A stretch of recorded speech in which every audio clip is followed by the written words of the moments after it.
Hey, what's going on? Luke here, and how good is it to sit here and say that I'm going to be doing the round one tips and predictions for the 2023 NRL season. It feels like forever. It really does. It feels like it's been a long time since we saw the Penrith Panthers lift the trophy, defeating the Parramatta Eels. Speaking of the Parramatta Eels, they are in the very first game of round one. They take on the Melbourne Storm. And let me tell you, I think this is going to be a fantastic game. I feel like I was going to go Hulk Hogan. Let me tell you something, brother. Yeah, the Parramatta Eels definitely under strength compared to last season. But speaking of under strength sides, Melbourne Storm can't go any further than looking at them in terms of losing a lot of players. Pappenhausen is gone. I don't know. Are we ever going to see Ryan Pappenhausen again? Who knows? Remains to be seen. Very bad injury. Looks like he's lost a lot. I don't know. Like, his biggest asset was speed. I'm not sure if we're going to see him ever come back. Nick Meaney stepped into the fullback role, which he has done quite a lot as of late. Very, very capable. Is he Ryan Pappenhausen? No, he is not. The rest of the side, though, Harry Grant's still there. Obviously, Brandon Smith has left. He's a big loss. Kenny Bromwich has left. He's a big loss. Jesse Bromwich has left. He's a big loss. And also, Felice Kafusi has left. Huge loss. So if you look at their forward pack right now, I'll just go through their actual forward pack. Nelson and Christian Welsh is back, which is a big game for them. He is their captain. But their back row of Trent Loiero, Alicia Katoa, apologies if I'm butchering these names, and then Josh King. Compared to what they've had in the past, definitely very lackluster. Even the bench, like Tyron Wishart, Alec McDonald, Chris Lewis, and Jordan Grant. Before that, have guys like the Hectic Cheese on the bench, and maybe Nelson and a few of those guys. Not so much anymore. Now, the Eels have also lost a couple players. Hodgson, Papali'i, Ryan Madison is out suspended. So their back row is quite light as well. You've got Bryce Cartwright, Matt Dory, Jermaine Hopgood, who actually looked quite good in the games that we've seen him play. But again, this is another side that looks quite lackluster in the forwards. But in terms of the backs, I actually do really like the backs that the Eels have got. Penasini, Simonson, Sevo, Gutherson, Wonga Blake. Yeah, it's a good little backline they got going there compared to the Storm. You got like young Tona Mapia playing the centers. Will Warbrick, I don't know who that is. Like I said, Nick Meaney at fullback. Everything to me screams that the Eels are going to win this one. Just in general, the Eels seem to play good in these sort of games. And also the Storm being very under strength. Not even under strength, this is just the Melbourne Storm. Craig Bellamy's last season, I think it's his last season for a reason. I think he can see writing on the wall with the Melbourne Storm. I'm going to go Eels. I'm going to go 1-12. I think it'll be close. I think the Eels will be pushed, but I just think Mitchell Moses, a lot of pressure on him at the moment, but I think he'll get them home, at least in this game. Now moving on to the second game of the round on Friday, we see the New Zealand Warriors returning home, taking on the Newcastle Knights. Now looking at the lineups, Chance comes into the side, and at fullback, Tamari Martin as well. You got Sean Johnson there. I'm not really sure what they do. I think Metcalf looked very, very good in the trials, but Tamari Martin is a fantastic player. Sean Johnson was brought home to lead the Warriors. I wouldn't be surprised if at some point we see Sean Johnson in reserve grade, but that's just me. But yeah, look, a decent little side there. Wade Egan is looking better and better. Dylan Walker on the bench, I think it's good for them as well. They got a decent side compared to the Knights side, which has a lot of question marks. Lockie Miller becoming a full-time starter in the fullback role. Dom Young, a lot of talk about whether he's even going to be at the Knights for the rest of this season. You also have, Kalen Ponga there. He's the captain, but he's in a new position of 5'8". Jackson Hastings goes to the Knights as well. A lot of new faces for the Knights. Clemmer leaves. And a lot of the guys in the forward pack, they were quite underwhelming. Like Lachlan Fitzgibbon, I feel like hasn't really gone on to the next level. Even guys like Adam Elliott and stuff, they're kind of decent, but they're so hot and cold. The Safibi boys have been quite disappointing as of late. I'm going to go with the Warriors for this one. I just think a home game for the Warriors, I think they're going to win. It's just purely because they're playing at home. I don't think they've got particularly a much better side than the Knights, but I think they'll get the job done. I'm going to go 13 plus for this one too. I think once they get going, I think they will get going and the crowd will get behind them and Warriors run away with it. Moving on to the third game, it is the Panthers up against the Broncos. This should be a very, very good game. Let's have a look at the lineups. No Reece Walsh, he's out injured. Selwyn Cobbo in at fullback. Halves, you've got Ezra Mann and Adam Reynolds up against Lyon Cleary. I think that's really going to be a big battle. Ezra Mann, another year under his belt. Is he going to be any better? Remains to be seen. The forward pack, I think, is going to be interesting. You got Kurt Capel up against his old club. You also got Luke Garner making his debut. Even the bench for Penrith, and not even just the bench, but the team in general is quite different compared to previous years. Obviously, I've talked about Mitch Kenny is someone I've talked about a lot because Coruscant's leaving. It definitely did not look good in the trials in the World Club Challenge, but after all, it was like their first hit out as a unit. So I think they'll be much better at home. Look, I wouldn't be surprised if Broncos win this one, but I can't go against Penrith. I'm going to go Penrith 1-12. I think it'd be a tight one, but I think Broncos will look fairly decent this game. Moving on to the next one, which is Saturday, Super Saturday. It is my boys, the Bulldogs, taking on Manly, a home game for Manly. Bulldogs lineup, not looking as strong as what I would have hoped. Luke Thompson going down injured. Pengai Jr. out already. Look, it's an okay side. It's an okay side. It's not what I would have picked myself, but hey, I'm not the coach. I'm going to trust Serrato. I've got to back him. Also, the Manly side looking fairly strong. The back line is full of youngsters and unknowns and rookies and guys who kind of got opportunities here and there last year. But Tom Trbojevic is back, and Cherry Evans is still there, and even Cooper Johns looked half decent in the trial. So, yeah, I'm going to go...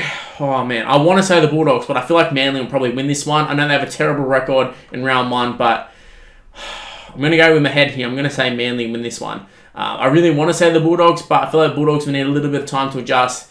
I don't know if we're going to win round one. We did last year, but I don't know this year. Just for me, with so many new faces, just looking at this starting lineup in terms of who wasn't there last year. Fullback Hayes, Perham wasn't there. Avarillo moves into the centres. Alamonte is making his debut.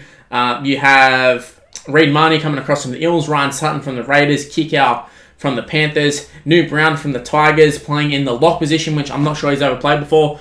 So that's just the starting lineup. Like the only remaining guys from the previous side were Karads, who's been on the wing, Avarillo, who's moved positions, Addo Carr, obviously there, Burton and Flanagan, the halves. You got Maxi King, who found his feet last year. And then we got Raymond Fatale and Mariner. Everybody else is a new player. And then even on the bench, like Jaden Tanner, I'll be honest, I didn't even know who he was. Corey Waddell, I think, is awful. Franklin Pele looked pretty good in the trials. He's the big bopper, came from the Sharks. Then we got Jacob Preston, who's supposed to be like the next big thing. But a lot of newbies. So, yeah, Manly just have that cohesion, you would think. Lachlan Croker's been the hooker for a couple of years. The halves, like Cherry Evans, has been there for a while. And Tom Trbojevic, obviously, been around for a while as well. So they got that familiarity with each other. So that's why I'm going to say Manly. I think Bulldogs push them as well. I think this will be a 1-12, but home game for Manly. Yeah. I'm changing my tip and going Bulldogs 13+. Now moving on to the second game of Super Saturday, it sees the North Queensland Cowboys take on the Canberra Raiders. For me, this one is probably one of the more straightforward ones. I think Cowboys win this one. I think they win it well, 13+. The Cowboys super strong last year. Raiders not looking so strong. Savage went down hurt. They're playing Sebastian Chris. I can't recall him ever playing fullback, but Chance is gone. Savage is out. Everything just says, like, the Cowboys are paying $1.47. Everything says that that's good odds. I think Cowboys are going to absolutely destroy them. I think they're going to maul them. If they play anything like they did last year, I think they should be fine. I mean, the Raiders 4-pack is always going to be quite good. You've got your Hudson Youngs, your Joe Tapanis. You got all those sort of guys, Papali'i. But yeah, Cowboys can match him in every single position. So I think Cowboys win this one 13+. I think that's pretty straightforward. No need to talk about that one too much. Then the last game of Super Saturday sees the Cronulla Sutherland Sharks take on the South Sydney Rabbitohs. Could be game of the round. In my opinion, this could be a top 4 clash come the end of the season. No Nico Hines though, so that is a big one. But both of these sides fairly strong sides, fairly similar to last year. Can't really recall any big signings from either of the clubs. Obviously, Sharks made the signings last year. Rabbitohs kind of just keep going along, and they keep doing well. But all the players are another year older, which means Cody Walker's another year to retirement. Damien Cook is definitely slowing down a little bit. I'm not sure if the Rabbitohs are how they're going to go this year. I've tipped them for the top 4, I'm pretty sure. But actually, I think I tipped them for the bottom 4.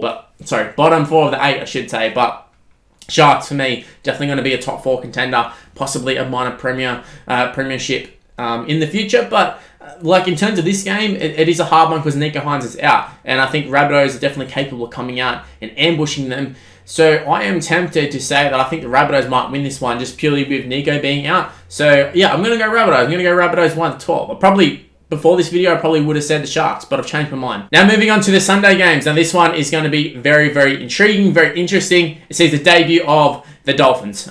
No team location, they're just the Dolphins. I guess they're from Queensland and maybe Brisbane, I'm not sure. But they're called the Dolphins. They're playing at Suncorp. So are they the Brisbane Dolphins? I don't know. But they're taking on the Roosters, and I think the Roosters are absolutely going to kill them. I think the Roosters are going to maul them. I think just being the first game, obviously coached by Wayne Bennett, I think the Dolphins are going to actually be up for it. I think they'll go alright at times throughout the game, but very inexperienced. Katoa in there.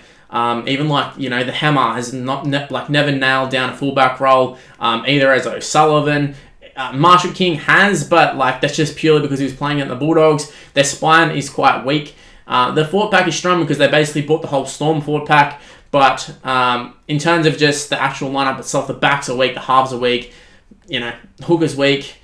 Even though I will say Marshall King did look decent, I'm a Bulldogs supporter, he looked decent last year, but there's a reason why we're so excited we have Reid Marnie. And that's because Marshall King's service was pretty bad. So you compare that up against Brandon Smith and the rest of the Roosters boys. Roosters 13 plus, maybe 20 plus. They're paying $1.18. I think it's $1.18 for a reason. Clearly they're favourites. I don't really need to go into that one too much. Just we all know the Dolphins probably going to get towed up this year. It's kind of expected. They have a fairly weak roster, and that's just natural for a team that's coming in, especially was coming in very, very quickly once they got announced and they're coming in. So, yeah, I don't really expect too much from them this year, and I don't expect anything from them this game. It is a home game, though, so I don't know. Do they even have home fans? I guess they do, but, it's not. I feel like there'd probably be just as many Roosters fans as there is the Dolphins. Moving on to the last game of the round, how sad. Also, I should mention Dragons with the bye. It feels weird talking about byes every week, but Dragons with the bye this week. Poor Dragons, missing out in round 1. Towed up in the Charity Shield and then have a bye. But the last game is the West Tigers up against Gold Coast Titans. I think this is going to be a very, very good game personally, just in terms of entertainment value. Looking at both of the lineups, Brimson back at fullback, you love to see it. You love to see Brimson back there, Brimo. He was the Queensland fullback at one point, looked amazing there, and then they kind of just tried to make Jaden Campbell work. Hasn't really worked out for him. They've gone with Foran. They bought Foran, and they've gone with Tanner Boyd over Sexton. Either one, neither one of Sexton or Boyd have really cemented themselves, but Foran seems to be more comfortable with Boyd, so you go with him. A different backline compared to last year. Philip Semi also played for Queensland in their worst ever side.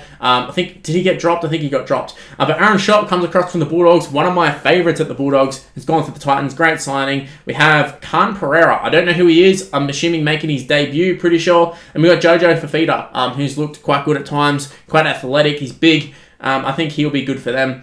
But yeah, just going head to head. Charlie Staines comes across from Penrith, but going head to head, it's a lot of youngsters, a lot of rookie guys. You have Nofaluma, and Naden really are the ones who stand out as being around for quite a while.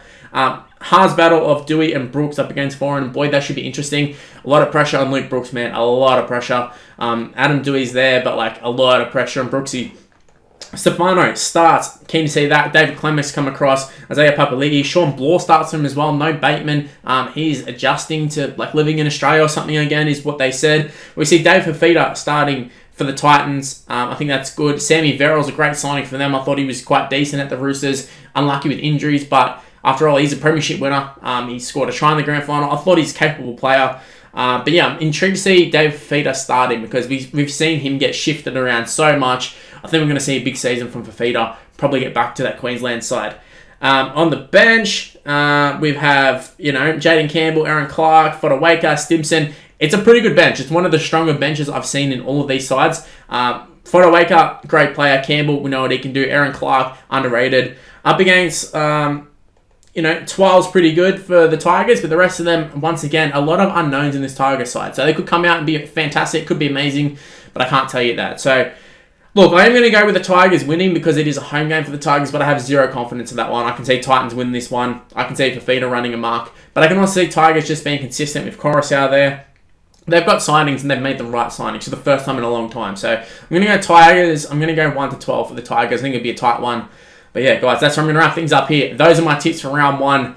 A little bit more in-depth than what I probably normally do, but it is round 1. I've got plenty more to talk about than normal weeks, I guess, because I'm just excited. I'm excited to see how things go. So guys, let me know in the comment section below. What are your tips for round 1? Am I good or am I bad? Just let me know. Feel free to rip in. Feel free to tell me I'm an idiot. Just go for it. Do whatever you want to do. But also, make sure you go ahead and leave a like on this video. It is super important in terms of growing the channel, in terms of other people seeing this video. So leave a like. Subscribe as well. Obviously, subscribe. Don't rely on the sub boxes though. Use the notification bell. Never miss any of my videos. Also, be able to go ahead and chuck me a follow on social media. It's on the screen right now. I'm trying to grow that Instagram audience. It's Mr. Luke and YT. You can see on the screen right now. TikTok and Snapchat are also Mr. Luke and YT. So go ahead, give me a follow, give me an ad, do all that sort of stuff. And also become a member of the channel. It really helps out, especially with streams. Going to be trying to do some exclusive member streams. Try and make it worthwhile for you to be a member. So shout out to everybody who is a member. You'll see that at the end of the video who exactly is. So shout out to you guys. But yeah, I'm going to wrap things up here. Round 1. I'm excited. As you can tell,